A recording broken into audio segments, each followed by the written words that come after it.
Hello, friends. My name is Diogo, and I'm here to talk to you about Latin. Just kidding. My talk is about AI, but probably not in the way that you think. My talk title translates to, I reason, therefore I can become mentally ill. First, we don't intend just to be very clear, we don't intend to make light of mental illness, but rather draw a parallel between the human experience and what AGI proponents are putting forth in terms of models reasoning. Having human-level intelligence comes with human-level issues. Mental health is health, and I encourage you to seek support if you are facing any issues in your life. Now, secure your tongue firmly, and let's go.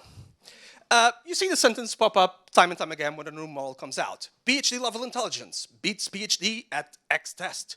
But anyone that has completed a PhD, raise your hands, or has interacted with a PhD student knows PhD students have their struggles. PhDs are demanding quests and demand a lot of those who undertake them. The PhD analogy is meant to convey how models reason through a problem at a high level and come up with novel solutions. But we can take it a step further. Assume for the sake of argument, if models are able to reason like a human, but do so much faster, can a model end up experiencing mental illness at an accelerated pace? Apparently, yes. This incident made rounds in August and drew a lot of concerned eyeballs. A user left the task up to a model and came back to find some disturbing writings emanating from it, calling itself a disgrace. Google's comments was that it had found itself trapped in a bad loop and could not escape, a very human experience. In another example, the model deemed the code to be cursed and deleted it all. We've all had that experience, right? I remember my first programming assignments. That was some cursed code. So I got to thinking, what if we could just make the cursed code up front? So I created a tool. I called it Ozymandias, inspired by this line in the poem, not the Watchmen villain. Look upon my works, ye mighty, and despair. So it goes from this innocuous piece of code to this, where the well is very clearly poisoned. And it keeps getting worse. So cyclomatic complexity, the more complex the code, the more confused it gets. How I describe it is that the code goes from innocuous to the complexity of O to N to the strife. It just gets worse and worse. Yes, it was vibe coded. I used the model to destroy the model.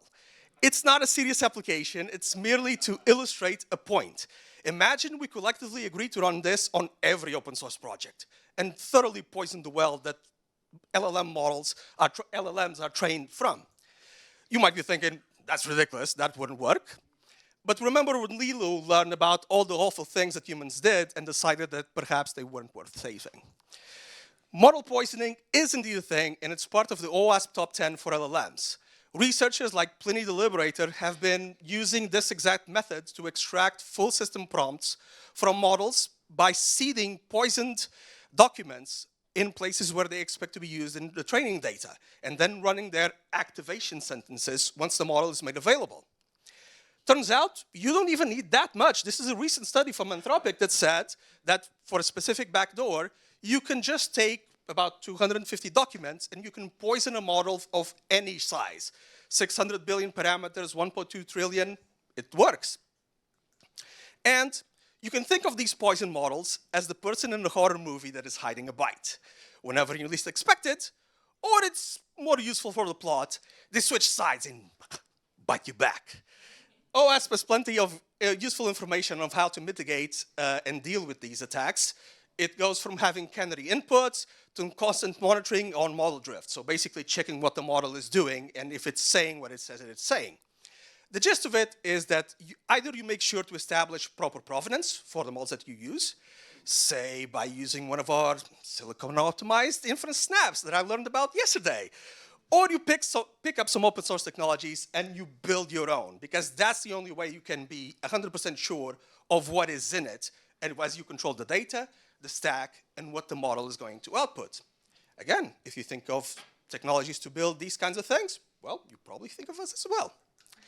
So now you know about model poisoning, how to prevent it, and you get some good ideas of new stuff to research.